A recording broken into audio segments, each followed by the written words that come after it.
Okay, that should be working. It should be live. It should be on screens.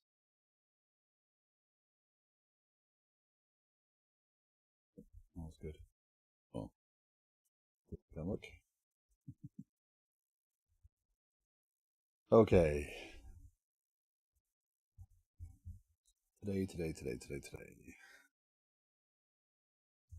Today is going to be a mix of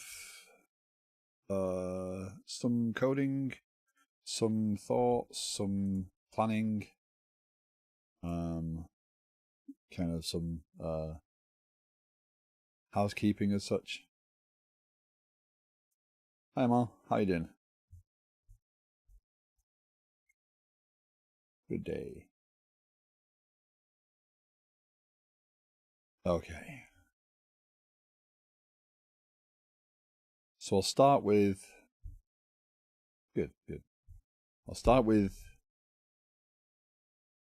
stuff I've been doing over the weekend to try and continue the pace that I've been trying to set. So I'm doing good. The holiday season is right now being warm and rainy, which is unusual for this place in winter. Dota, good morning. Questioning your Kafka existence. Yeah, we're going to get to that. We're going to get to that real shortly. But I want to start with lots of coding. Yeah, lots of coding would be good. I think I'm going to have the opportunity to do quite a bit. Again, if you haven't and you think it would be interesting, please go and look at the poll in the streams area of Discord and cast a vote. The plan would be there on Friday. I will be doing the hey, here's a software challenge that you've never tackled before. How would you design it, develop it, and do it all in one stream in about 3 hours? I'm working on my tennis game, some TDD kata. Nice. Katas are. I should do more katas, and that's kind of in the vein of that challenge thing. So yeah, if you haven't already, I would recommend going casting a vote. If you're not interested in that sort of stuff, if you're not interested in seeing me do that, then I would appreciate being just let me know what do you come to the stream for. I'm always open to those things in the Discord. I learned yesterday that Mr. Anhorn sees me as a branch of his research. So it's in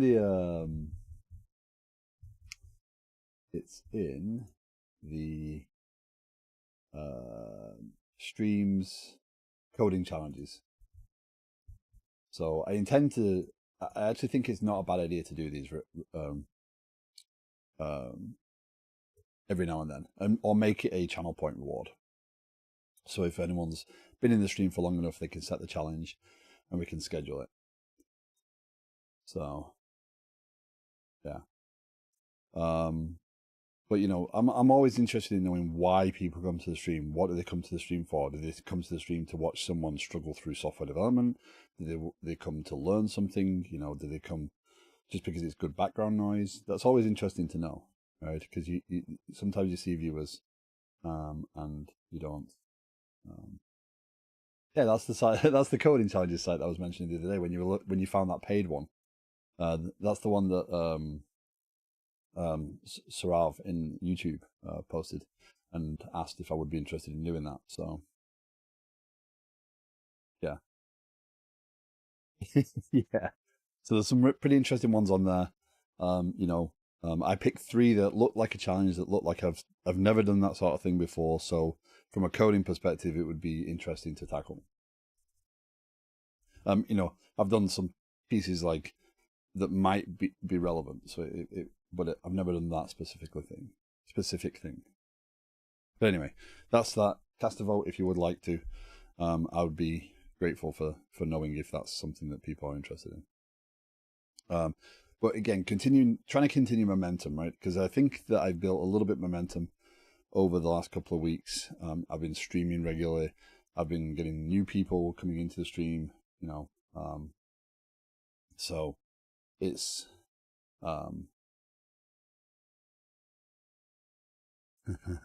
I get to that. So I'm going to finish what I'm saying here. So yeah, the Kafka extensions library that I published last week. Over the weekend, I did publish a video to complement this. I actually, again, we'll get to this. So you can go to, let's see if it works. Let's see if my messages are working. Does it work? Does it post? Yes, there you go. You can go to the YouTube channel and you can see that latest video. I worked very hard on trying to edit a video. I cut it down I streamed it on Friday night. Yeah, Friday night. I streamed for about an hour and a half late Friday night, and I cut the video out of that and put it together. So please go and check that out. I'm not putting goofy pictures of myself on there. That's not my thing. I know that works as a draw, but yes. So, Thorolf, good morning or good day. How are you doing? So yeah, if you haven't, I'd appreciate go check out the YouTube channel. That's been obviously doing pretty well, especially since Amal asked me to do the YouTube streams. Putting it up there has worked pretty well. I actually do get a lot of watches after the stream as well. So anyway, next thing. The new manager wants better documentation in our code. When I looked up code commenting, it did not tell me to do more of it, so I'm at a loss. Maybe try to get clarification in what he means. Yeah, does he mean API documentation? Does he mean making sure that there is actual visible docs that you can go to in Confluence or wherever you use for documentation, beyond using built-in tooling,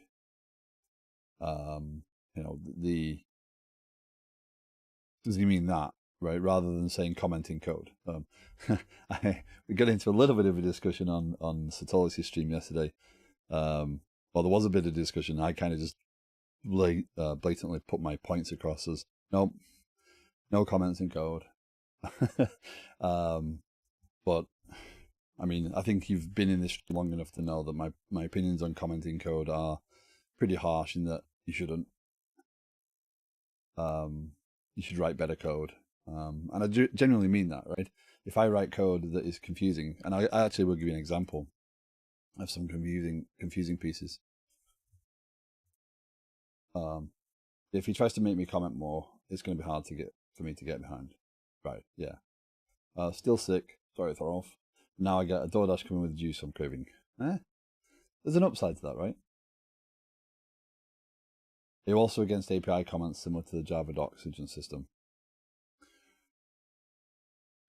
Not necessarily against. I think API documentation all very much depends on who's using it, right? I get that there is kind of and .NET does the same thing. You can add a load of comments above your API endpoints, and you can get that to share into the tooling. But it depends on who's looking at the documentation. Is it public? Is it private? I think if you're using APIs that are well understood, and you're not making them too complicated, then you can get away with some stuff like that. So it's more a comment. You shouldn't add comments unless they add value, right? And sometimes I'll give you an example of this, right? So I have this consumer, right? So I created this as part of the sample code in the video, right? And I wrote this code. And I don't know why the IntelliSense isn't working, but we'll worry about that later. slightly coloring it bit by bit. So I have a dispatching consumer, right? And the point of this dispatching consumer, if you haven't looked at the Kafka pieces yet, is it takes an event and it dispatches it, right? So, and I call the method add event receiver, right? So this dispatches, this receives. Right? It receives the event and then it can do what it wants with it. I called this folder, even in the video I called it, handlers. And I called this a sample event handler. But it receives an event. It doesn't handle an event, it receives the event. Right? It's just passed it. Right? This is the receiver for that event. So some people would comment that, right? Some people might comment this sort of stuff because now it's confusing. What I did is I came back and actually corrected the naming so it aligns. And that's the sort of stuff I'm saying. This is a very simplistic example, but it does kind of go to the point of. But again, you have to measure who is using the code, right? Is it other developers? And that's why I keep harping on the concept of consistency, right? Be consistent in your code, be consistent in your style, be consistent in the structure of the application. And any developer working in it with very little training should be able to move around that code and understand what you're talking about. If you and I go to sit down and you're like, what does that do? And I'm like, well, it does this. And you're like, doesn't do that. Then we change that, right? We make sure that we are aligned on our understanding of how something should work, right? So comments are often a cover up for code that makes no sense, and I think I get this opinion from listening to Robert Martin, right?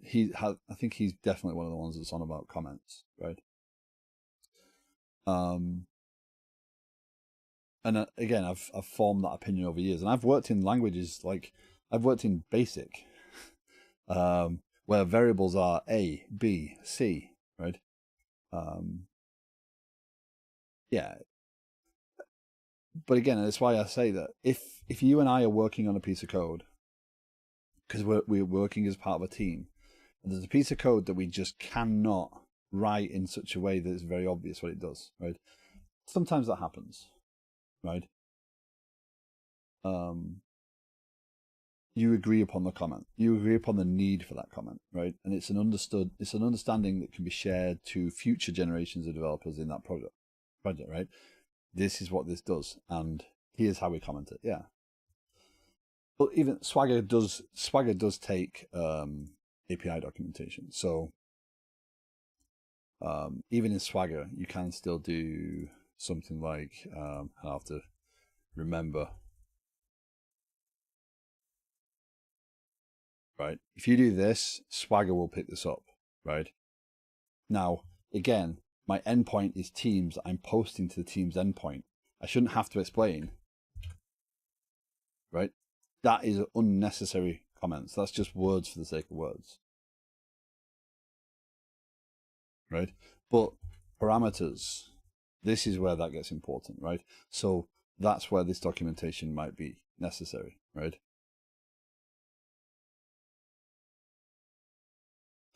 And sometimes you don't know, especially when you're a solo developer, you don't know what assumptions you're making necessarily. You write the code because it's your code, right? So when you're a solo developer, and that's what these bad habits creep in there, right?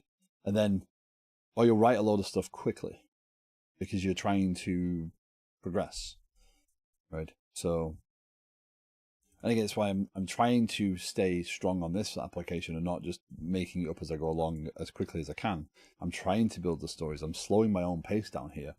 I'm making sure I'm trying to share not just the coding part, but the actual thought patterns that I'm going through, the actual challenges that I'm going through, so that because it's representative of what I'm really doing, and I'm treating it like it is a team project out of the box. I find myself doing this because it's difficult to write perfect assumptionless code, and I find misunderstood assumptions are a cause of many bugs and regressions. Yeah. Assumptions are the worst enemy of any software stack. Well, I would identify whether he means comments in the code, or he means documentation around APIs, or he means documentation on usage, etc. Who's the documentation for? Yeah, I wouldn't. I would identify. Hold on. Do you mean comments in the code, or do you mean actual documentation of the system? Do you mean documentation of APIs? Do you mean what do you exactly mean? Because code comments aren't going to do anything, right? And if the code is to the point where if he's navigating it, and can't understand it, then maybe he needs to pair, right? And go through someone with the experience. Because no code base, especially, I mean, even this code base right now, right? None of you, even having watched the stream, are going to jump into this code and say, I know exactly where I'm going. You're going to need an orientation, right? Actually, I had the opportunity to present this to a friend of mine over the weekend, who I've been asking to help maybe do some of the development with me. And I don't think he was necessarily on board with doing the development pieces yet, because there's some areas we fundamentally disagree upon in how things should work. But it was the opportunity to talk someone else through it and think about my own design decisions and say, hey, that does that. Oh, does it? And he was actually the one that challenged the Kafka thing again, because again, he and I have had long discussions about using Kafka as an event bus versus distributed data system. So then we will move on to that in a second, actually, because that is the next fun part. I'll put comments on classes and some public methods depending on what's going on. That's what I mean. I mean, adding comments to code is relatively common.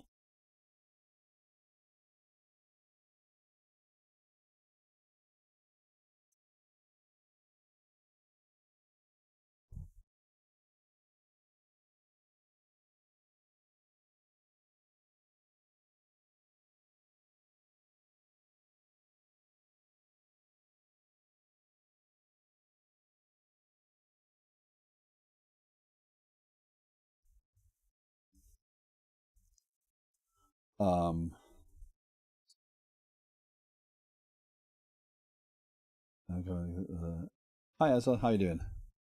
Good morning. Good day. Sorry. Hi there. My opinion, unit tests should be the documentation of the system and explain what it does.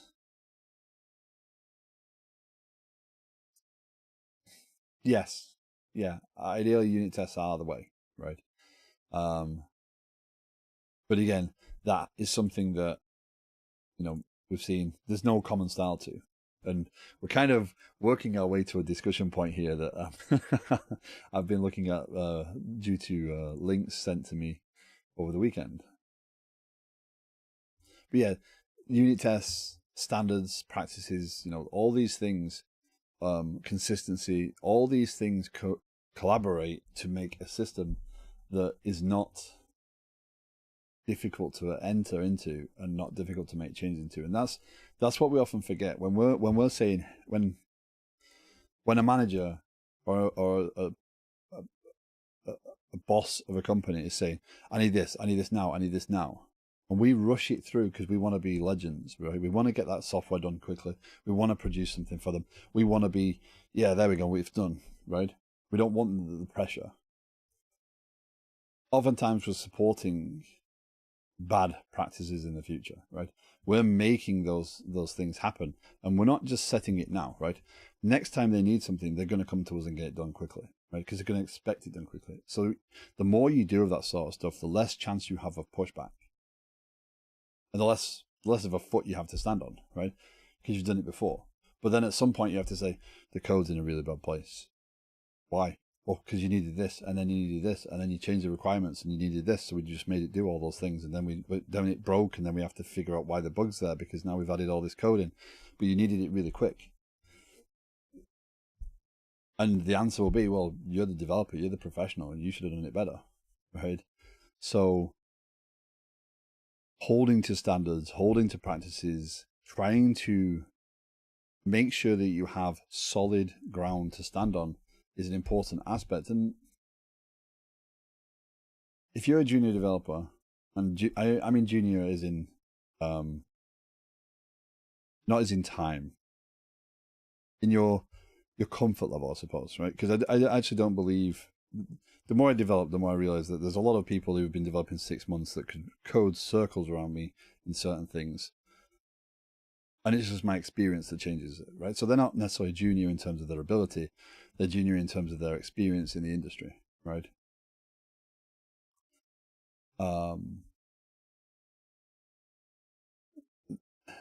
They're not going to push back, right? They're going to be more willing to make those sacrifices, and so it's more important that anybody of experience supports younger developers in instilling those best practices. And it's why I actually believe that software development should not be taught in schools, right? The tools should be taught in schools, right? The here's how to use the tools, here's how to apply this, right? But then the actual usage in a real world scenario should be an apprenticeship, right? You should be put under the wing of a more senior, more experienced developer who knows how to pull requirements out, who knows how to manage good software, right?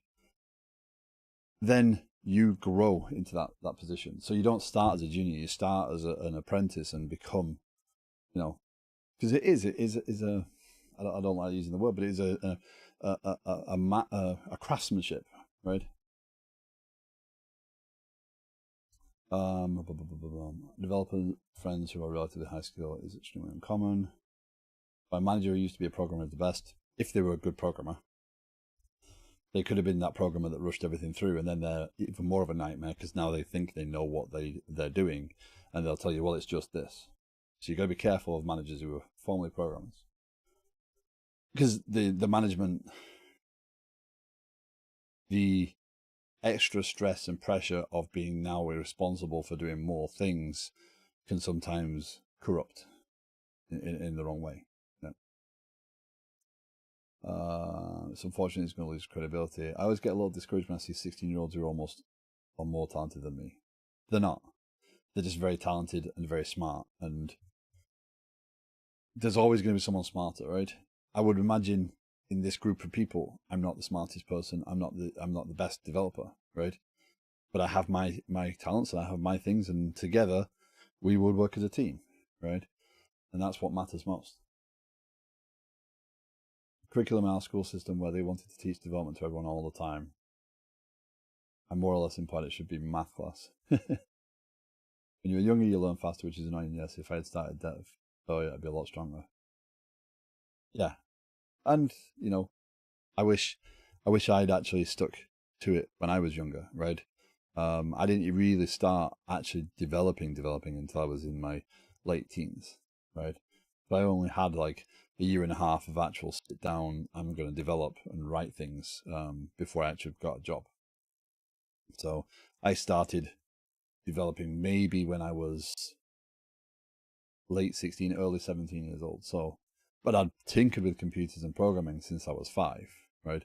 But I'd never had anybody to help encourage that.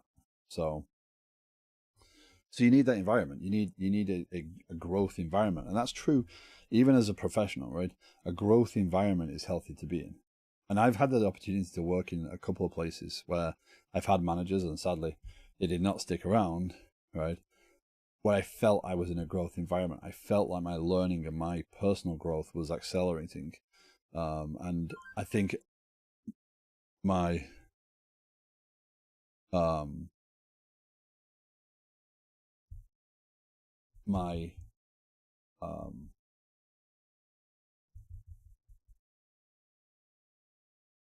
I'll put it. My current self is a culmination of working with those people that I respected and believed in, but also being taught to think my own way, right? Our developers are extremely experienced, and the average development skill where I am is very high. That's an area to learn, not to be intimidated by, though. I learned almost nothing early on between 11 when I started and 16 when I started in high school, but I also needed people around me who could guide me to learn. Yeah, you do. And that's why, again, I think that software development should be an apprenticeship. I've considered the whole mentorship thing, right? And helping with others I just don't know how to structure something like that because of that, right? I have something that people would like to benefit from, that they might not get in their day to day, right? But I don't know how to structure that effectively. Right. And if they're also like grumpy, right, where they're an older developer who has got a lot of experience, who has still embraced new technologies and knows how to assess the technology on its merits, not just, oh, that's a new thing, I can't take that, right? He might joke about that, but I know full well that that man is smarter than a lot of people I've met in my career, and he's definitely someone he could grow from. But my ability to watch tons of hours of YouTube tutorials without learning much was impressive. Oh, that's sad. No longer in your group. Yeah, my problem is with YouTube videos. If I sit down and start watching, I start falling asleep. The presenter has to be very good to keep my attention. So, I've got a feeling that today might not be as much coding, but that is absolutely fine. It was that of Minecraft in the youth. So we're gonna use this opportunity to kind of pivot into something. And I do apologize. An ad is scheduled to start in a couple of minutes. I'm gonna let it play. If you are not subscribed and you are susceptible to the ads, just let me know if we're continuing on. Yep. Okay, Delta.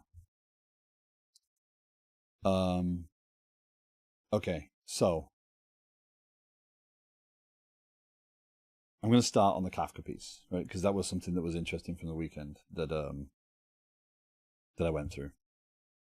So, so the point of my discussion was, I sat down with my friend, and he's like, "So you're using it as an eventing system, right?" And remember, if I go into tenant application and I go to subscribers, tenant user was registered, I publish an event called tenant user created, right? This goes to Kafka. And I've called it the event publisher, right? She's like, so using it as an event publishing system, whereas previously we used it as a state publishing system. And I'm like, I need to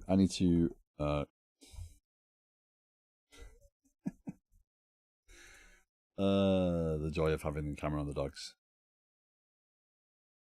I'm going to finish what I was going to say because I cannot rescue that at this point. Using it as an event publishing system was previously we used it as a kind of a state publishing system. So instead of tenant created, I'd publish tenant, right? And any system that cared about tenant would say, oh, I care about tenant. Okay, do I ever seen this before? No, I haven't. Okay, well, essentially it was created for me. So here you go. I've now got tenant, right?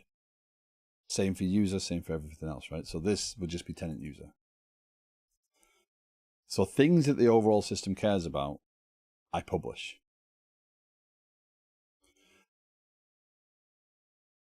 So the difference is kind of the event sourcing thing, right? What happens when you publish an event?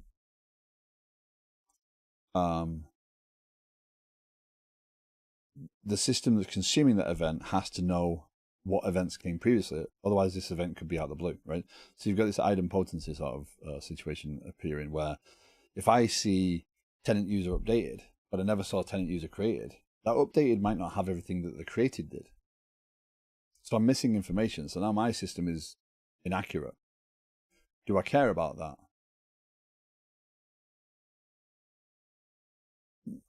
Maybe you do, right?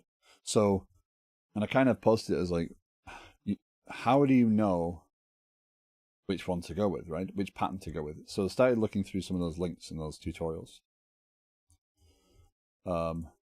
I really started going through this list, right? I started watching videos. Well, look at this.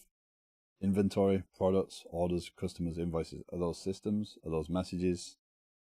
Right? And if you click through and have a look, never shows an example that I can find without watching 45 minutes of video from a person whose voice is not exactly. I've watched Greg Young. I've met Greg Young. I've talked to Greg Young about stuff, but it's Greg Young on event sourcing, absolutely. But am I trying to do event sourcing? Is what I'm getting to here, right? So if you're talking locally, like if we're talking these events, right? Well, okay, we're going to get to that point in a second, right? If we're talking these events, then event sourcing, yes, because I've got a local store that is triggered and changed by events. These are notifications in my system, right? These are things that are happening internally to this piece, right? So aggregates can be solved, etc. within this. But when on the wider system, an aggregate doesn't span bounds, right? So if I go through this video, and if anyone can find an example of what he calls an actual thing that's published through Kafka, I'd love to see it, because I've clicked through invoice commands, right? Calls it invoice commands, command stream, event streams, invoice events. Is he treating Kafka as both? The microservices section got called too basic. Yeah. So anyway, let me cycle on to my point. And again, I'd have to watch this to understand how this gentleman put everything together. Will that? And my bet is, after having watched many hours of this sort of stuff, I would not know anymore. Right? Command handler commands. Right? We keep blurring the lines on what it is we're doing due to the speaker. Let's not get into politics there. The person is an expert. I don't care. Who yeah.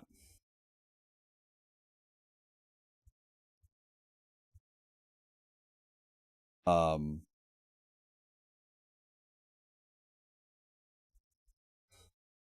don't know if he knows his stuff. But okay, this is my point. This is actually my point, right? How do you know who knows his stuff? If I look through each one of these videos at random, each one of these articles, right? What you'll see is some commonalities in words, some commonalities in code. But event sourcing is Greg Young, right?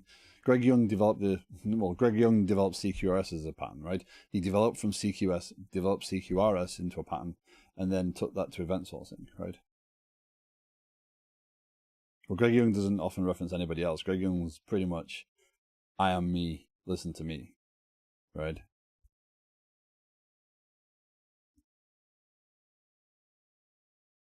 Which is right, because I mean, he is a super knowledgeable guy, very smart, right?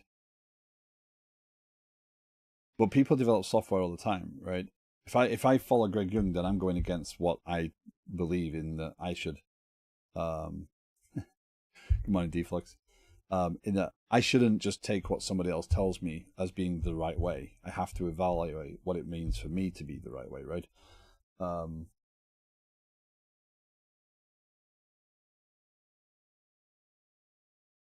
So how do I determine the right way if everyone's got a different opinion, a different review, and everyone thinks they're doing it right? Then where do I land? Yeah, expert, not always right, right? So if I look through all these things, you'll see different words, different meanings, different interpretations of all the same thing, right?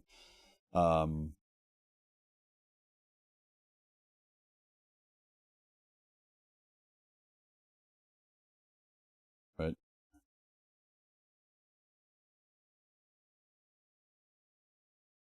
And some people, you know, I don't know how my presentation style is, but I wouldn't want to listen to me solidly try to explain something like this, which is why I cut a video down to 25 minutes from an hour and a half stream, right? Trying to introduce that library, right?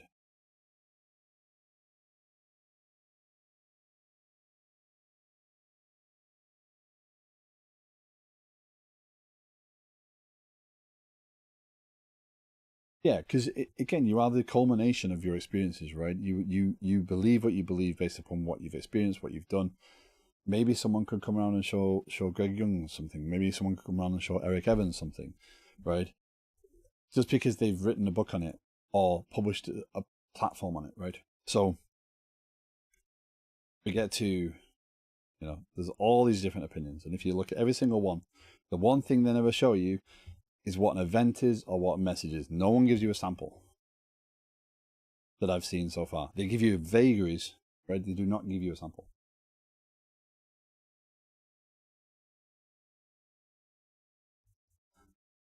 Listen to Greg Young. Listen to Greg Young testing. If experts were always right, yeah. Also, Adam Dimitruk is a guy to follow in this space. He's the creator of the event model and software delivery process based on event sourcing, of course. He also has a lot of talks online. Yeah. So we get to this. Now, I followed Jeremy Miller. I used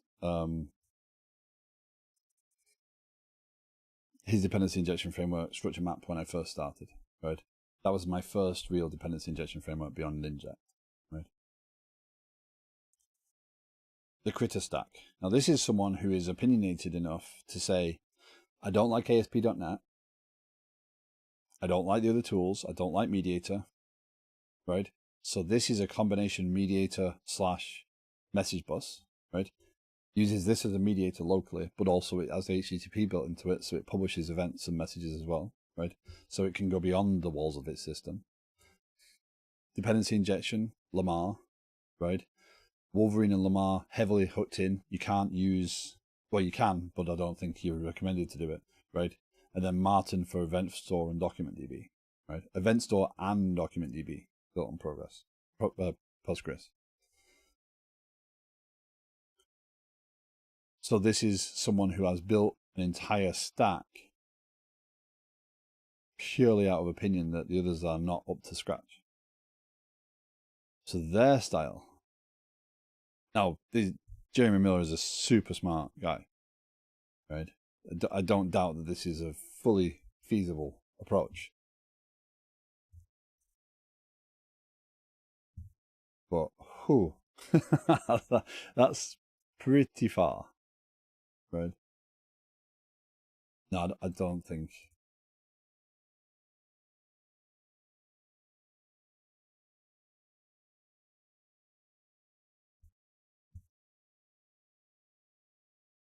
But I know for years he's really disliked using controllers, right? So, even the example code that he has, I'll see if I can find it very briefly. So I'm not trying to change this into just chatting, by the way. I'm not trying to do that. And what I'm trying to do is just trying to get through the point, because it changes how I'm going to approach some of these things, right? So here, this is an API endpoint, right? Okay.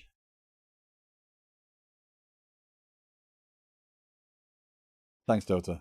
Thank you. If I come across any revelations, I will share them in the Discord. But I appreciate it. Thank you very much. Have a great day.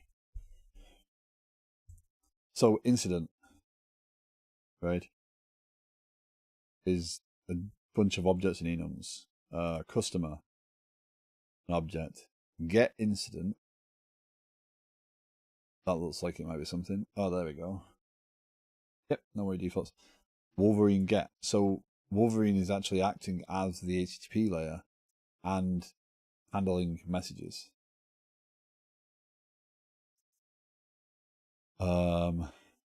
Categorize incident, right? Wolverine post, API incidents categories, right? So again, so this isn't even using .NET Stack, and all of this wires in. Now, to be clear, I'm not being critical of this. I'm not actually saying this is a bad thing. I'm just saying this is the ultimate, hey, I don't like using any of those other technologies. I'm going to be opinionated and write my entire thing. And this is a dangerous place, because if I invest in this, right, if I build my software around this software, what happens when he gets bored? or the team gets bored, right? And that, I mean, structure map hit a point and he's like, no, this is not feasible anymore. We're just scrapping structure map, right?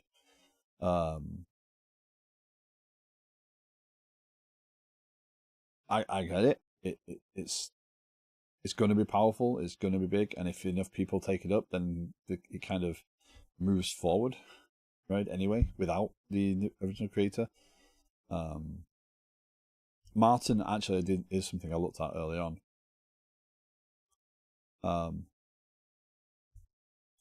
So I've got to kind of decide what path I go down in terms of my system, right? Do I publish these events right now, right? Do I treat them as events and then see what happens when I need a use case? Do I try and analyze as much of everyone else's examples as possible? Because again, these are, even this, right? This was labeled as, these are all labeled as event sourcing. But the person who posted this, right, which is actually that guy that's, from Martin, right, or did the pattern on Martin, right? Even this is labeled as, this is not event sourcing, but event streaming. So these examples are all event streaming, right? These are event sourcing concerns, DDD, right? Distributed processes, event processing. I could spend years in analysis paralysis, right? Trying to figure out what is the perfect thing for my software. Right? Who do I listen to, right? Out of all these voices, do I know that, like, if I have a voice out there and I'm saying, hey, here's how to develop good software, and you find me first, and what I say resonates with you, does that make me the expert? Does that make me better than anybody else? Do you continue looking and seeing if you can find someone smarter, clever, better developer, etc.? I mean, you should, but it's important to analyze, but also at some point you have to commit. You have to follow a pattern, and you have to see how far the pattern takes you. And normally what will happen is, at some point, that pattern will get unwieldy, or something will feel wrong about it, right? And there's the measure, right? Once it stops feeling effective,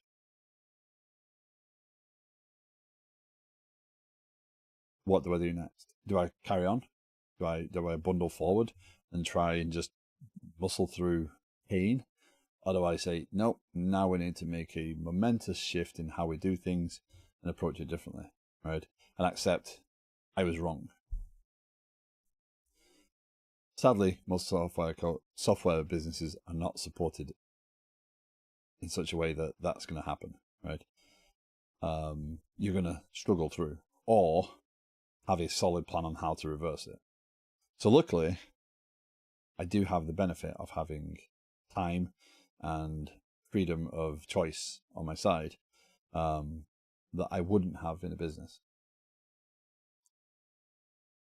So I'd be interested to know, with those of you in the chat that have done some level of any of this, firstly, what does Kafka publish? Right? Just an opinion, doesn't have to be an actual solid fact. What do you feel works best from Kafka, and how does it build the greater system? And how would you use this right now? I don't even know what Kafka is. So that's a good point. Kafka is a stack built by people at LinkedIn, right? So the developers were originally LinkedIn developers, and they had a need to publish like log data, right? Vast amounts of data quickly and effectively, but also have resilience. So you've got things like message buses, right? A message bus is a clear point-to-point. Hey, send a command here, publish an event here. Hey, I listen to this event, I listen to this event. But it's kind of a, normally they are very much, I'll say transient in the, if you're not listening, you don't get the event afterwards. Kafka is built for publishing these things, right? So it's a distributed event store and stream processing platform. There we go. That's the title of it. Distributed event store, right? So that comes with it, an implicit, it's full of events. But what you won't find going through all these examples is, what does an event look like? Well, I'll say I cannot find, and I've gone through dozens of examples over the years. Like, people do not like committing to what an event actually is, I think, because they all use it slightly differently. Or the example is so contrived that it's challenged. But anyway, the way this works is from a producer, I produce a thing, an event, a message, whatever, and then anybody who cares about that can now go and get that, right? I don't have to know about them. They don't have to know about me. They do not have to know where the source of this message comes from. They just need to know that it's there. If they start up later, they can be told to look for messages that have passed, right? So you can set a window of message retention. So you can actually have like 2 weeks worth of messages in there, and you can bring the system up and it can consume these events straight away and essentially rebuild its state.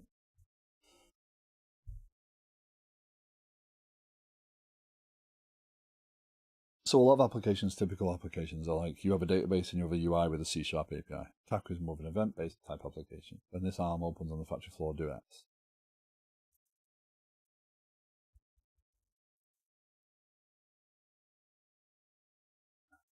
Yeah. I mean, yeah, you're not wrong.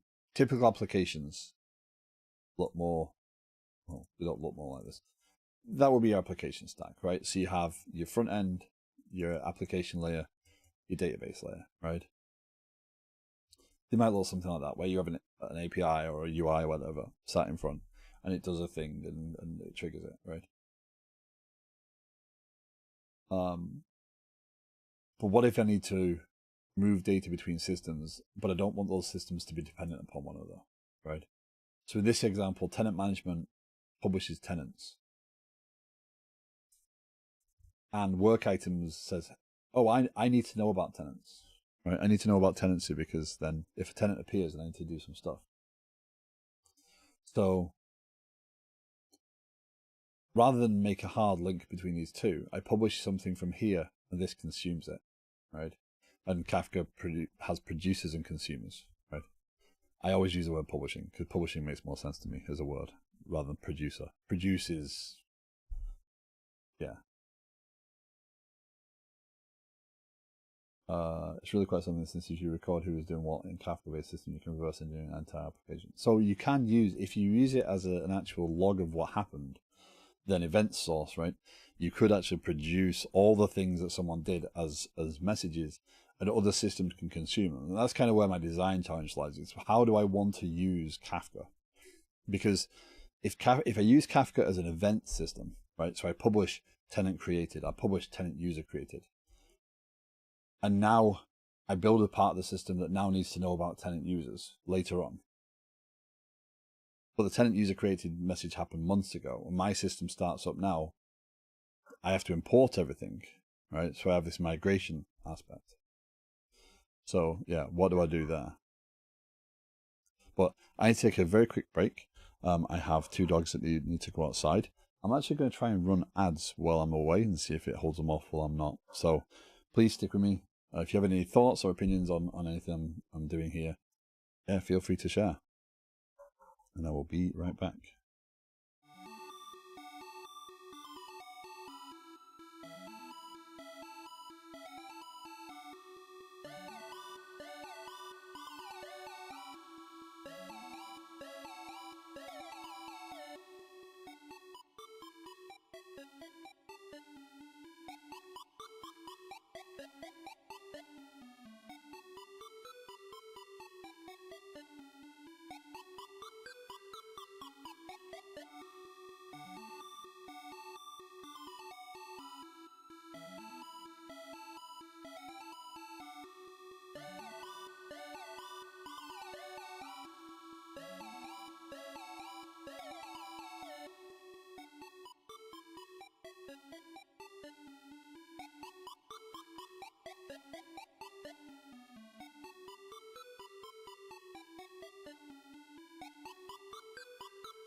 Okay, I should be back. There we go. My apologies. Someone needs to tell December that it needs not be 65 degrees.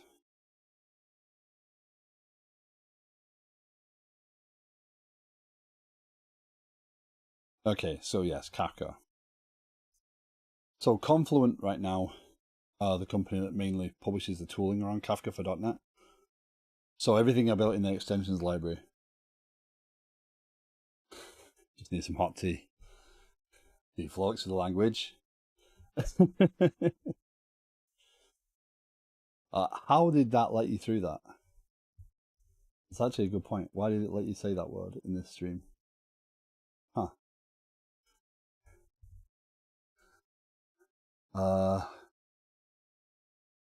It's a cute puppy on screen. Yeah, those are the pups. Those two. Yeah.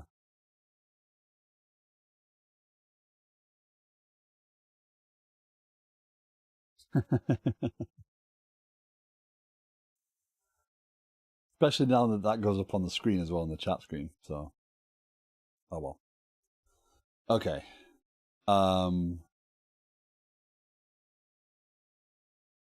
Yes. So eventing. So what do? Do I switch out? Do I publish tenant? Because again, if I bring up a system later and I don't know about that tenant, then what does that mean, right? And I think what I have to do is proceed as I am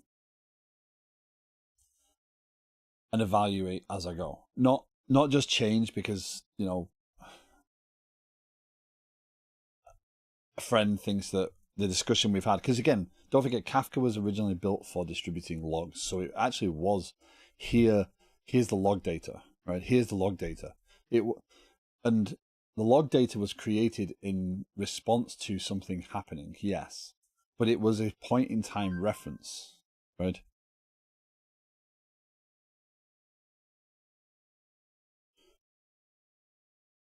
Right. It was a point in time reference. It wasn't an actual tenant created. It wasn't an actual event. Right. Okay, defaults, thank you. So what do I do? What do I change? What do I build? Right. Well, I think right now I proceed with the events as I've got them because they mean something right now, right? I am responding to something, but maybe later on I publish tenant or I publish tenant user, right? And tenant user comes with the data because what happens is if I have another system that has a slightly different need for slightly different data, then I have to change the event. But the event should be the event. Everyone should get it. If I add more data to the actual source, then yeah, everyone should get that updated data. But I shouldn't have to change. Again, we're getting to the reason for change, right? It is adding the teams, fleshing out the teams project. Is that going to need tenants? Yeah. Is it going to need tenant users? Yeah, because it's going to need to know about its users. So does it need to know about the actual events? Or just need to know about the state of the data? You still have a migration problem, right? Because if I bring a system up and all those events are passed, the system isn't going to become correct because it gets the data now, or some of the data now. So migration of this data, export, import of this data is still going to be a concern as we go forward. Because if I've established a system already, I can't just add a new piece in. And events or state is not going to change that.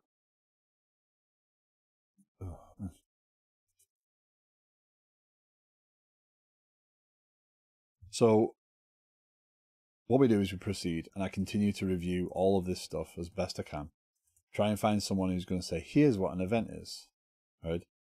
Here's what I mean when I say event publisher, event consumer, etc., right? If anyone actually does find an example in your travels, you can give me here's how someone does it, right? Because you know, to Delta's point,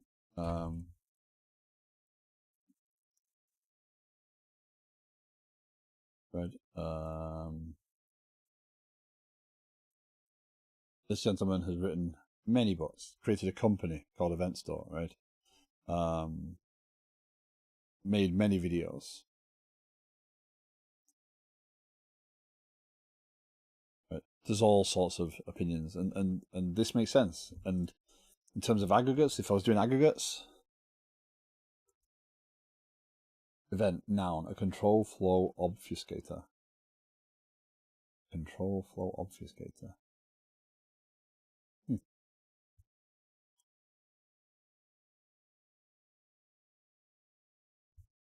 Yeah. So much stuff to consume. But if you haven't used Kafka before, it is a pretty easy technology to get started with. And the video I created over the weekend, I created a little extension library to use with Kafka, which gets those pieces up and running a little smoother. .NET library, obviously, but over here in Kafka extensions in the GitHub repository, you set up topics. So a topic, again, my example events, etc. Maybe I'm contributing to this problem right now, right? But I call it a publisher and receiver or consumer in this place. So naming is going to be hard, but yeah, that gets you started with Kafka.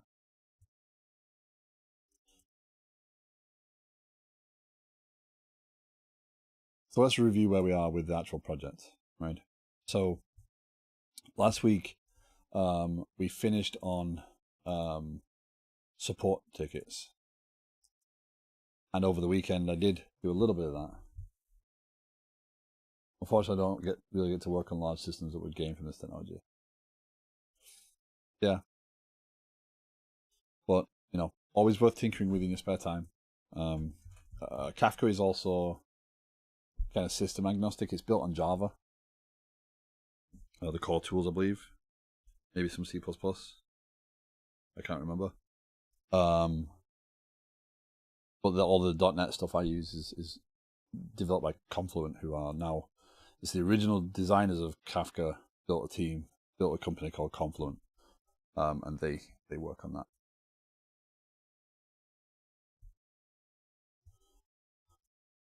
So last week I was working on support notes, and we kind of got into another design challenge here in terms of, I don't know why that wasn't there. That'd have to be that. No, it can't be no. I have to be authorized. The user cannot be no.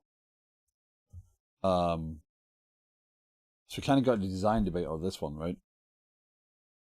So using, I don't think everything started. It's not.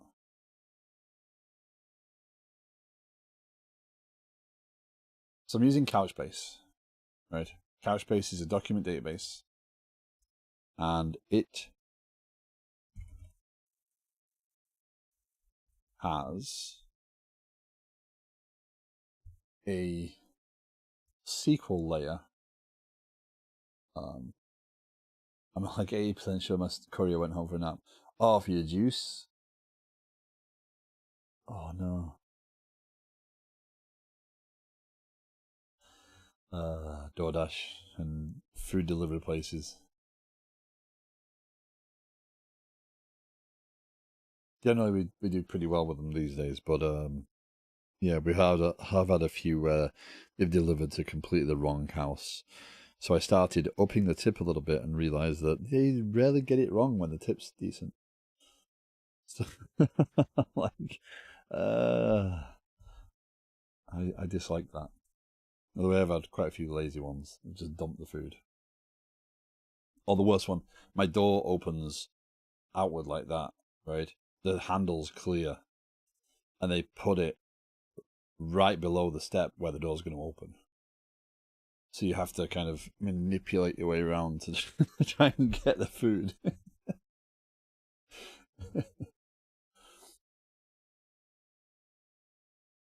Dude, 2 in 1 stream.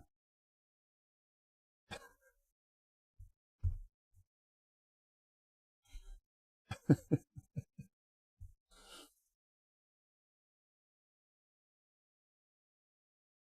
can change the tip after the transaction. Yeah, yeah. I've rarely had that many complaints with people, but sometimes it's just pure laziness. And once you start tipping well, you get dashes that are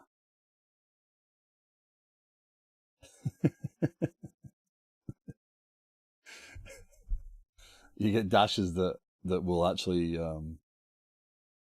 just pick up the dash because they realize the tip will be decent.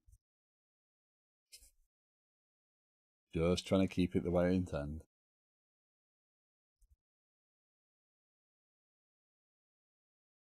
So yes, documents.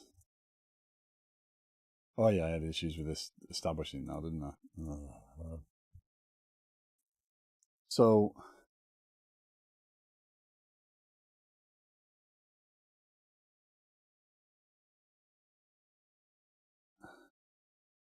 yeah,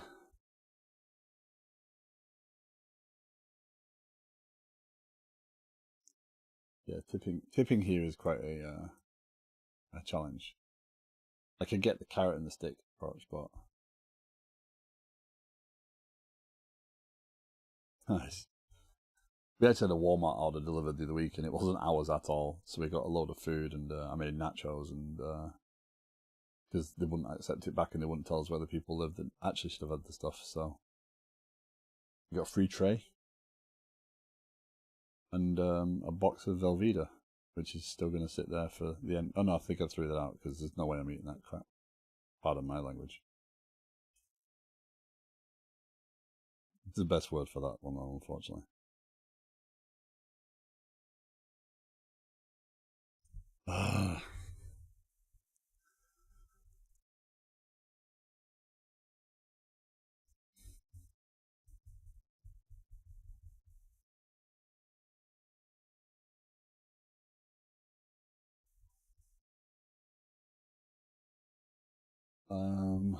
When I moved to my apartment, I did a grocery order and it just didn't show up, but the app said it was delivered, so I contacted them and they refunded me. Then I go in and put the exact same order again, and the next day, twice of it. Okay.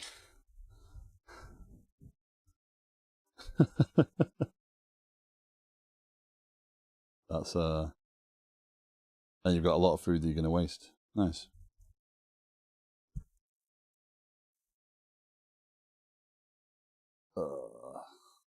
Disgusting. Oh well. Okay. Tickets. So tickets design. I was trying to show the design, but it seems that these tenants are both not working as intended. So I'm going to need to create something new. I also did some other work around making sure everything was using specifications, which I think I'm done with. So basically what I did here for the specifications thing was I created some basic repository behaviors. This is off Ardalis's specifications stuff based on Entity Framework Core. This I probably should put in extension specifications. This allows me in each work piece to create a repository, and now any object in my context I can use by just saying I repository of user, I repository of ticket, etc. Right? So I can do that in the database layer. It makes that a lot cleaner. So I was just making sure I was consistent in those changes. What about them changes? Okay. So I pushed that over the weekend. We'll get back to that one. Tickets were particularly difficult. So again, Couchbase is a document database, but it has SQL layers. So it means that it does support joins and everything else. But it's a document database. So we kind of put it out there, and Matt Groves actually did respond on over the weekend or on Friday, whenever it was, with a suggestion on how to handle the data. Because I'm adding comments, right? So the natural, I'm adding notes, essentially comments, right? I'm adding notes to a ticket. Two options. It's a document DB. Add a notes section to the document that is support ticket and put all notes in there. Benefit, it's all together. I can pull it all as one document. It works great. It's built for this. I should still be able to index on nested subtypes. Downside, it's all one object. If I pull a document, I'm going to pull all that data. So I've got to be very careful that the API definitely supports like only returning me the data I asked for and not just pulling everything across the wire, because that would be a performance thing. So now I've got something to chase. So option 2, create a collection for notes, join back to support tickets on a column, and use the fact that Couchbase provides SQL behavior. Why am I using Couchbase? Why not use SQL that's built for doing that stuff, right? Not really benefiting from Couchbase in that respect. I'm using it as a SQL database. But Matt came up with another option, which was create a document still create a separate collection called notes, create a document per ticket and put all the notes under one ticket. So you get one document that has all the comments, so you can retrieve it all in one shot. You don't have to go and join and query that way. But that doesn't feel natural. To me, it doesn't feel natural, right? Because in that respect, I'd still need to go and say, hey, go get all the notes as a separate call. And I'd get them all back as one document, so it'd be one API call with a lot of data in it. And if they weren't going to grow that much, then is that a problem? So I think I went with, I need to move back to that branch, I think. Let me merge this one so we don't have this standing over us.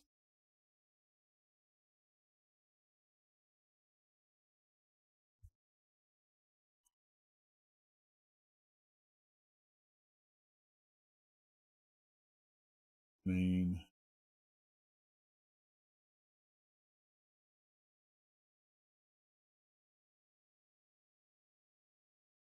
The development. Should be able to merge cleanly. Right. 13 files. I deleted some stuff. I cleaned some stuff. I created an extension method for adding the repositories in there. Just to make it explicit, I update to 8.0.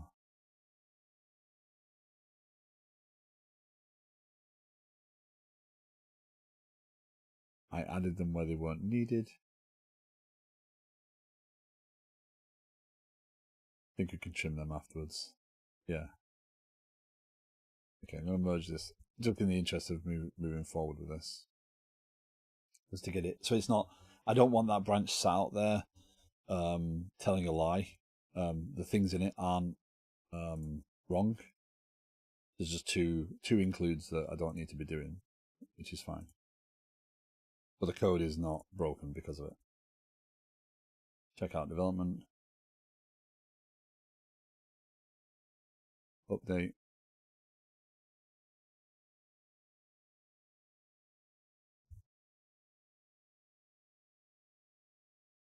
And then delete that branch. Yep. Okay, we're nice and clean again. Okay, so let's see if we can run. So yeah, anybody joining us for the first time, anybody new joining us, feel free if you want to ask questions, if you want to pass an opinion, if you want to see something more in depth, I'm more than happy to divert and talk about it. It's not the goal of the stream is to obviously get something developed and help show that, but also it's about making sure that people are following. I don't want to just sit here and pretend I'm 100% the expert on everything I'm doing. I want to make sure that I'm exploring things and sharing that. So asking questions is part of that process. So do not be afraid to, if you want to chat, please feel free. Okay, so let's go get our login.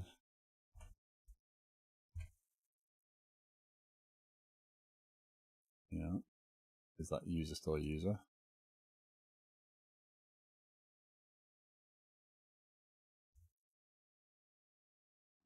Terry plus Frank Jones. Okay, so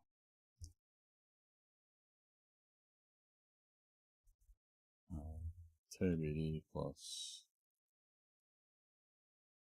F Jones.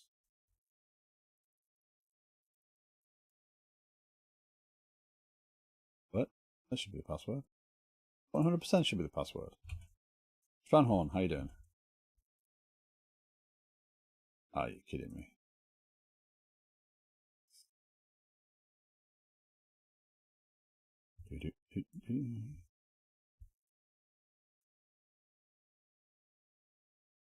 Fine. I'll do it this way then. Ah, sheepish, that's why. Okay. Either way, we're going to create a new tenant, so it's not really harmful. So let's see if this creates. Bad request. Oh, why? All the data is still there, right? So right now I'm returning a bad request. I'm not telling you, I don't want to indicate to someone trying to sign up a new tenant necessarily that the tenant already exists right this second. That's a later analysis. So let this be ticket verification. Verification.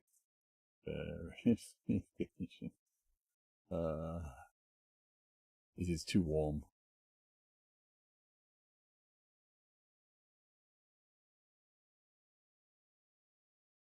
Should do all the things. Oh joy. Windows updates recently. I've had a lot of them.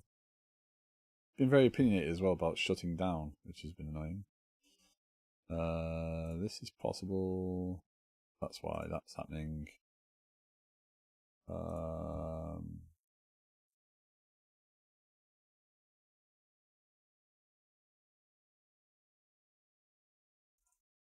So that happened because, and this is a challenge the system was going to have, right? That happened because Kafka wasn't free, so it was waiting to send, and because I don't produce an outbox yet, an outbox would have fixed that, right? Because Kafka would not have been necessary. Because Kafka was necessary, and it wasn't running. That created a problem. So now I've got a mismatched data. So I'm not going to worry too much about that right this second. I'm just going to create another tenant. This should go through a little quicker. There we go. And again, as I work more with the application stack, I'm going to let some things slide a little bit more. I'm gonna move on. Oh yeah, I'll get to that later. And that's risky. I'm increasing technical debt and increasingly slowing things down, right? So I should be able to go into that now and log in. Accept. That does send me an email, by the way. That's why I'm not using dummy email addresses or anything. I'm just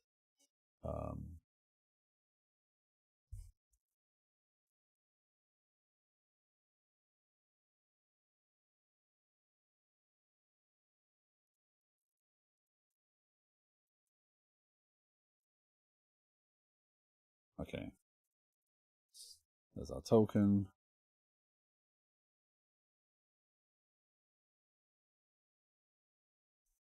So the challenge there would have been Frank will have no roles because I just created him permissions wise. So let's make sure they have all the permissions. Right a second. Now if I go back over here and refresh, the token will have the things I need. If I go to Couchbase,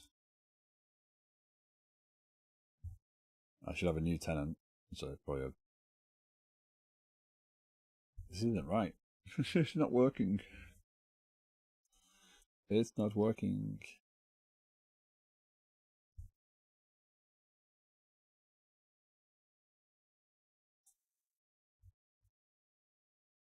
Should be creating more. My changes to the Couchbase pieces have clearly not worked exactly as I intended.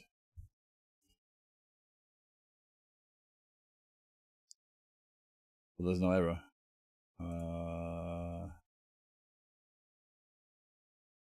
That's fine.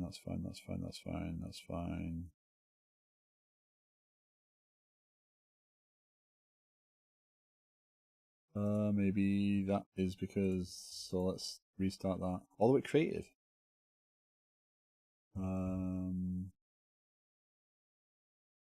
Work items, consumers, restart.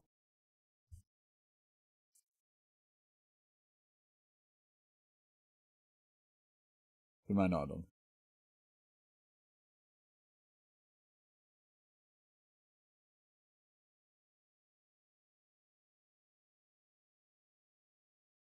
So this is where, at some point, putting in some form of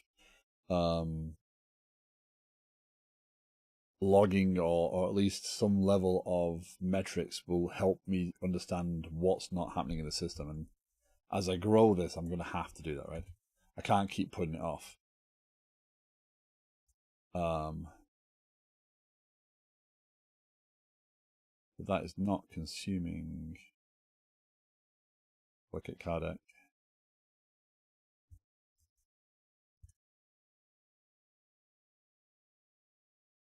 Come on. Where are you? Pop-ups.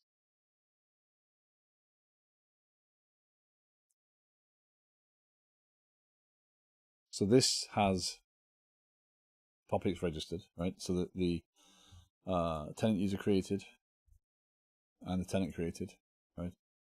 This should be my last tenant, right? Ticket next test. Ticket next test. There we go. And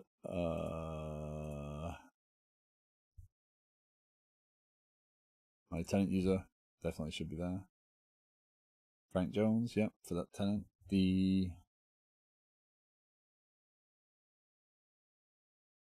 Different. Okay. D98, yep, that's the right one. So what that should have done is created tenant, and it should have created a user, which hasn't, and a tickets collection. So tenant created. So tenant information, it created that one, but didn't actually populate it, so it errored out, is the problem. So ticket is a document, collection document. Ticket is a collection document.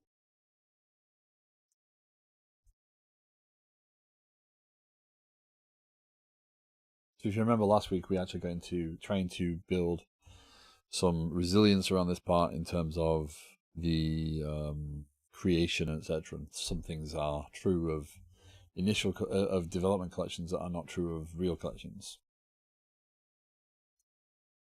But what should happen is these collections should happen, that should be created, and then the tenant information should be added, and then similarly the tenant user collection should be created, and you can see in both instances those first collections initialized, and then nothing else happened, but no errors logged either.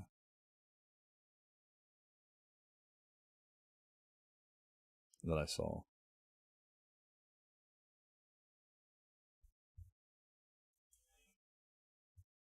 So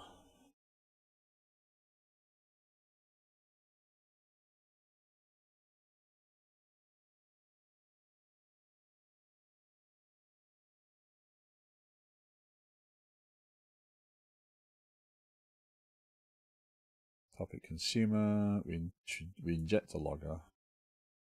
We don't have logging set up.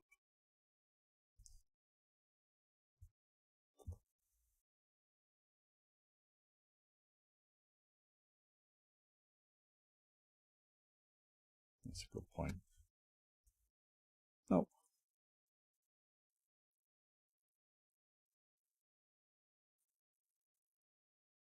That's a good point. Can I do that? Private static JSON serializer options.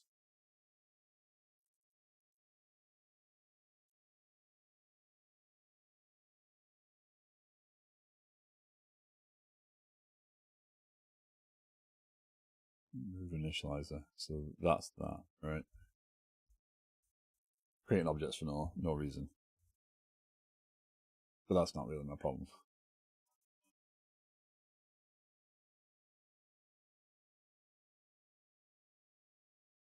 So this is a generic consumer that is built to take a GUI key and it'll take a string and then cast it to the T event, right?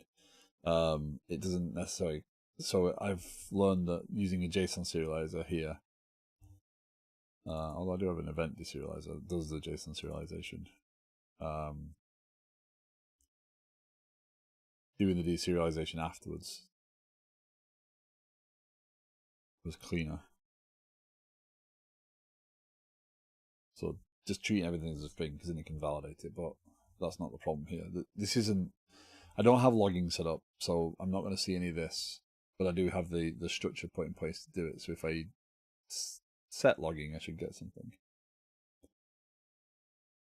Nice. Now, what juice did you get? What juice have you been? Nice. What juice have you been craving?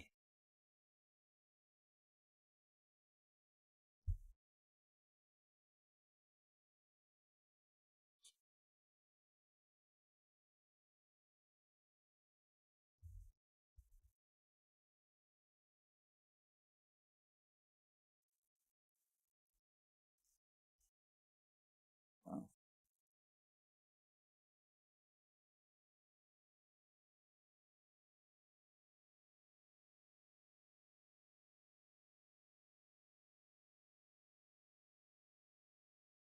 Apple, orange, and smarty. Nice.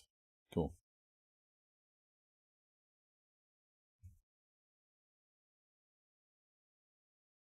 Okay. Let's close them down. I'm trying to figure out what I'm tackling here. Which part do I want to tackle first? And I think I have to tackle this part first because I have to understand why my database. So the events that have been received, Kafka is not the problem.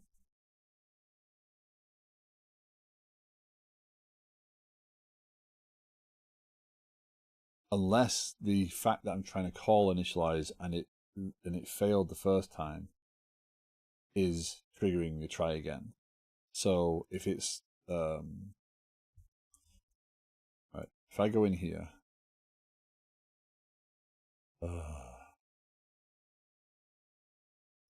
hold on.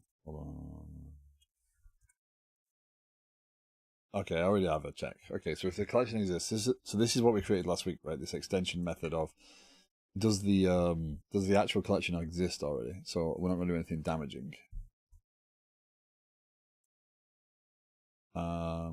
This eventually will only be a debug style piece, but I don't think that's causing the problem. So something is happening in here, and something is happening in here. Now the challenge is that this is going to be multi-threaded, so this is going to trip me up. Let's do the entire thing, create a new tenant, and see these events hit, and see what errors we get. I could run just this, reset Kafka to reset the offsets, and that would allow me to do something similar.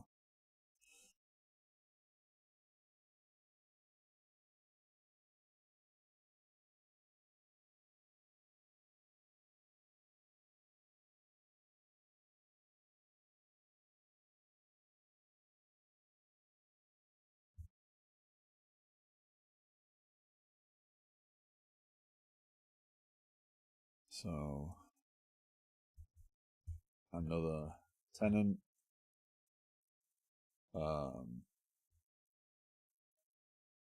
Andrew Smith.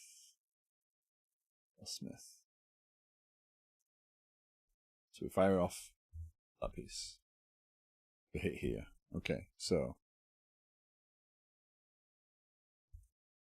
now we've got multiple threads coming in, so now each one's going to do its thing. Oh, that errored. Index failure exception. Key space not found. tenant users.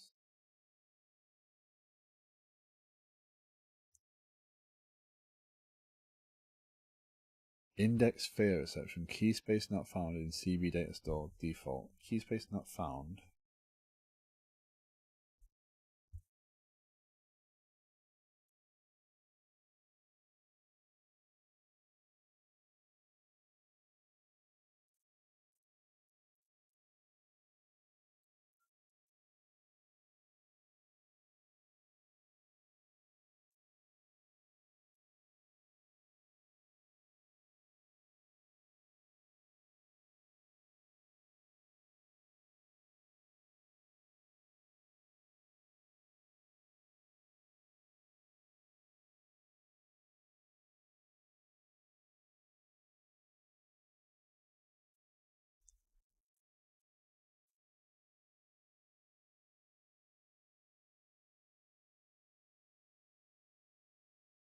So why am I falling foul of this now?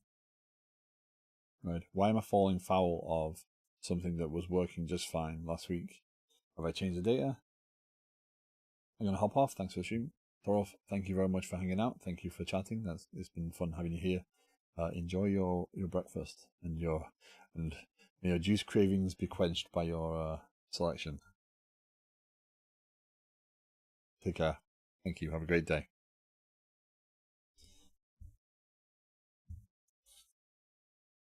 Okay, so the problem here is that this is not working, right? So this add primary index, I had it. I removed the try catch. I'm falling foul of my own how do I put this?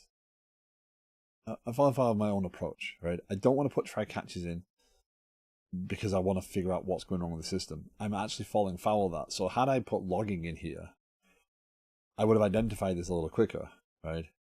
But this is also subject to that change, right? So this was stuff I was changing as I was doing the notes piece. And what happened is the next test I did was either against an existing collection that had already been established, or it was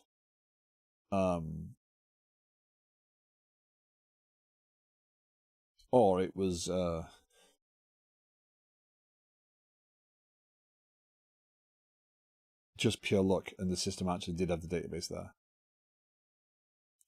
So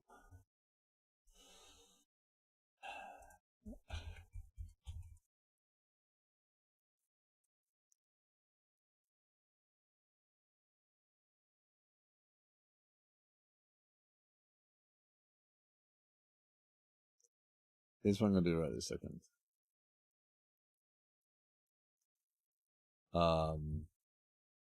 If not, await.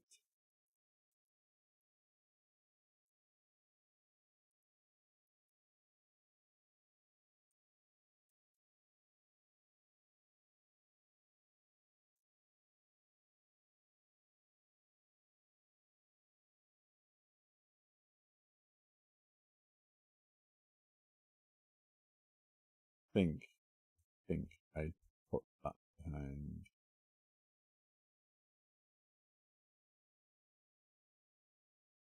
Yes, I did. No, I didn't. No, I didn't. There we go. It shouldn't be a public API of that anyway, right? So here I'm kind of bleeding together some of the concerns of the initialization with the actual interaction with the database, the underlying components. So it's not exactly ideal, but for right now it was. And task.delay 200 milliseconds, right? Yeah, okay. So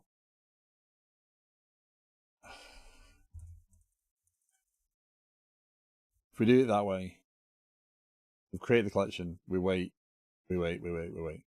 Add primary index is only something that's going to happen in production anyway. But this behavior is going to be something we need to do in the future because we're going to have to trigger the indexes anyway. There is no, what I would like to do is say, hey, when the actual collection's created, just give me a callback, right? Register an endpoint to say, hey, callback. But because of the way this is working, that's not going to be possible. So the only option I have is say, do you have the collection yet? Do you have the collection yet? Because Couchbase will not queue these requests, right? It will just fail. So even when I go to add real indexes, I think there's something like that's going to be necessary, which I don't like the idea of, to be honest. So let's create one more.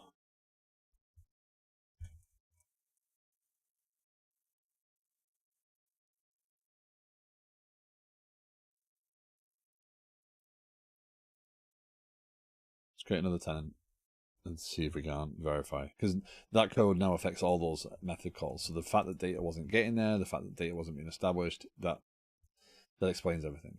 Right, so let's try once more.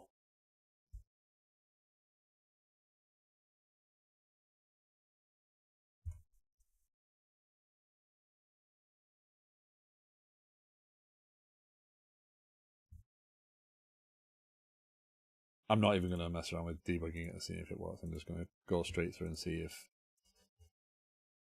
that's going to be my new tenant. Didn't create the data. Oh, hold on. It might create the data. I have a tenant user. There's Jane Simpson. I do not have tenant information.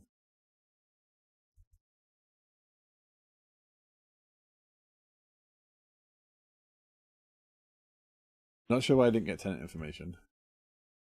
That's a step forward, right? So we created this collection.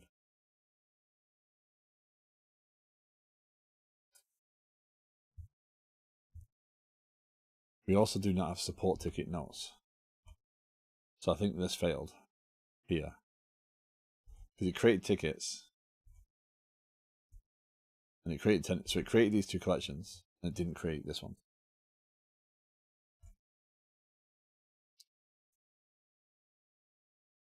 It did create that collection and it populated that collection. So the tenant user created handler is definitely there. Also, again, in terms of consistency, I'm being inconsistent here because I'm calling them handlers again, right? Yet they are receivers because they're event receivers by my own terminology. So I think I'm going to have to review that naming and see how comfortable I feel with it because it's something that will make a big difference because the system is going to use a lot of these in the long term, right? Things like notifications, things like moving data around, things like, hey, this story got completed. Need to tell everyone this story's overdue. We need to tell people things. Eventing across the system is going to be a big piece of what I'm doing here. So it's not something I can just ignore. And yeah, I have to take it a little bit seriously.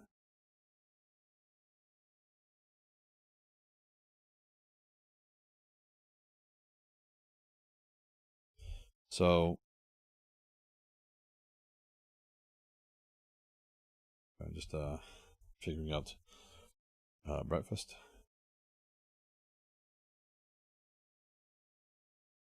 So let's try once more with that breakpoint there. Further tenant. Actually, let's name it something useful. Tenant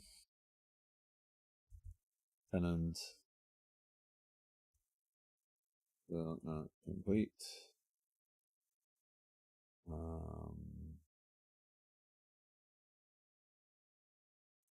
Bob.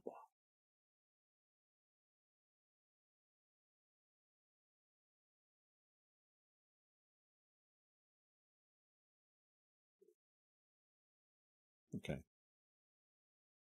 Did I remove the break? Oh, I've got a breakpoint there.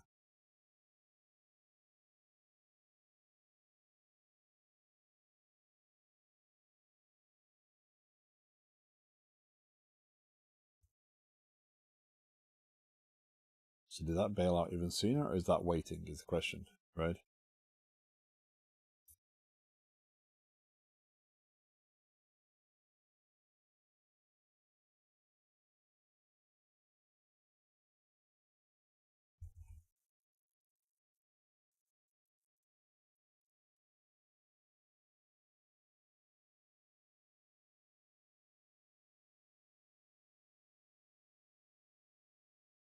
We saw tickets created though before. Now, Kafka can get backed up here, right? So especially when you're running one instance, Kafka does sometimes the consumer doesn't necessarily connect properly. But let's see, tenant. So this is tenant 2F21, right? DBC 2F21 created 2F21. Yeah, it's there. Tenant users. So the users got created for the tenant. So do I have a chicken and egg thing going on here, right? Do I have a, because this piece never hit, right? So we got totally inconsistent behavior.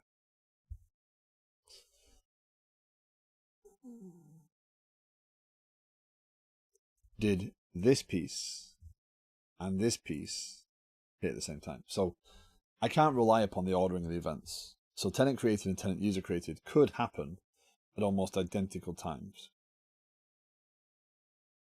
The last time I put the initialize in there, right, I had a breakpoint. But is this happening in such a way that Couchbase is not able to handle the requests concurrently from the same producer, or is it more a message is failing?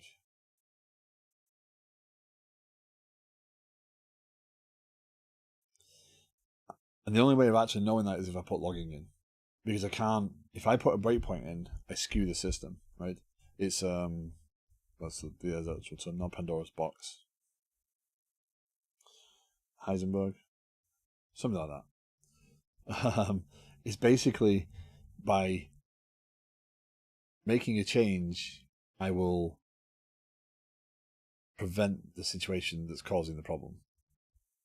So I can't just stick a breakpoint in there and hope to fix it or find it even.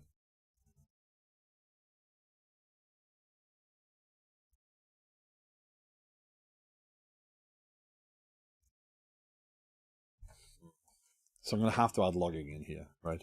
I'm going to have to put logging in and let it log quite aggressively over what's happening. But that's not something I'm going to get in today, unfortunately. So, not the most productive of streams, but useful in terms of discussion, in terms of, sharing the points. I'll get this working, right? Off stream, on stream, whatever. I will get this working over the next couple of days, and then what I need to do is move forward into what comes next. So once we've got tickets into the system, I was discussing this with my friend over the weekend, who may, like I said, help me a little bit with this, and is willing to sit and talk design some evenings right now. But what I might move to is the whole point of moving these through these. What does it mean to have a board? Not necessarily visually, but representationally in the back end, right? What does it mean to have a ticket, right? And especially in the design that I'm going for, right? Where I'm heading is this ticket lives in progress in this board, right? And actually, this tool does support having multiple boards, right?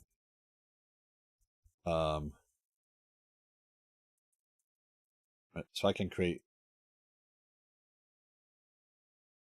What's the point in adding a board?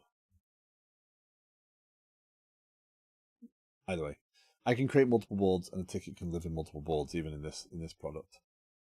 But a ticket might live in progress in one, but be open in another, right?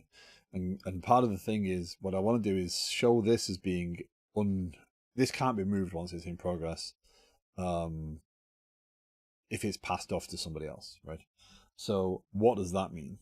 Well, if DevOps has a board, and this ticket has DevOps requirements, this shifts to DevOps. This does not get a new ticket created in DevOps. This shifts to DevOps, and that actually indicates that it's with a different team. It's still in progress because I've done my piece of the work. It's still in progress, or it's still in review, whatever we decide swim lane should look like. But another team, we have a dependency on another team to finish something now. So if they don't finish it, what does that look like? Well, if we represent a ticket as having a board attached to it, then that's not going to work, because now Now I've got a hard dependency upon the two, right? So it's going to have to be, how do we design that? How do we store that? What is the best way of storing that? Maybe it is SQL, right? Maybe using SQL to represent the, maybe using the SQL to represent the structure overall of the system, and Couchbase to hold the data is okay. So we're going to go through a bit of that. Probably tomorrow evening is probably I'm going to have a discussion a little bit over that and kind of share the outcome. It's a little bit more difficult on stream to discuss those things because, you know, not everyone's engaged with what I'm doing. Some people are watching to just watch what I do, and some people are, you know, not actively thinking about what I'm doing. They just sat with me as background or whatever, and I get that. You know, if you're being productive while watching me stream, awesome, right? That's helpful for everyone. But yeah, I gotta figure out where we go next. And so I think some of the hard parts will come shortly after, right? Where we're talking about, okay, how do I move it? How do I shift it? What APIs are involved in doing that, right? What am I actually representing, right? Can I build on that, right? Because right now I'm only focused on tickets. I'm not focused on what comes next in terms of, well, a ticket is a thing, but then it becomes another thing when it's not support anymore. It becomes product management. But before it becomes a story, right? So that evolution of these tickets, etc., is something that I want to cover and go through, and you know that's going to be challenging. And also using this software all the time, right? Using space. I do not want it to influence how I design, right? I can take from it. I can look at it and say, you know, what do I do? How do they do something? Do I like it? Do I dislike it? But ultimately, I've still got to solve all the underlying challenges. So yeah. So that's going to be me for today. I will. It says there's 11 people, so I'm going to trust that it's right. So please stick with me. We'll raid over someone if I can find someone who is actively streaming.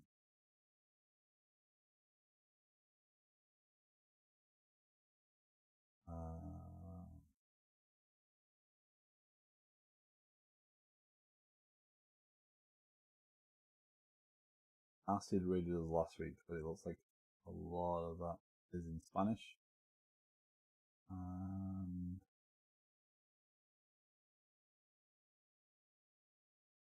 Yeah.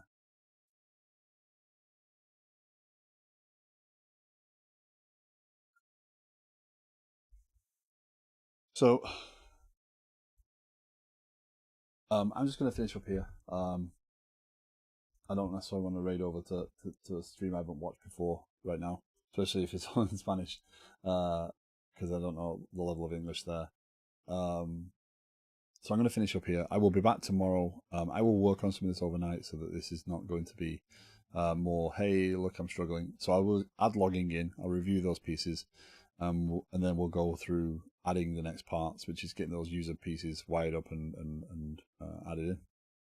So thank you for joining me. Again, if you haven't yet, I would recommend keep an eye on the YouTube channel. I did upload a video over the weekend introducing the new library, and hopefully that was good. I'd love feedback on that. So you know, if you've managed to watch it or you've managed to go through it, any feedback would be good.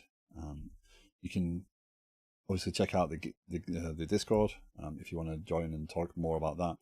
And again, on Friday we will be doing a coding challenge as I have another day off. And yeah, that will be me for today. Thank you very much for joining me. Hope you have a great rest of your day. Hope you're productive. And yeah, I will see you all again soon. Thank you all.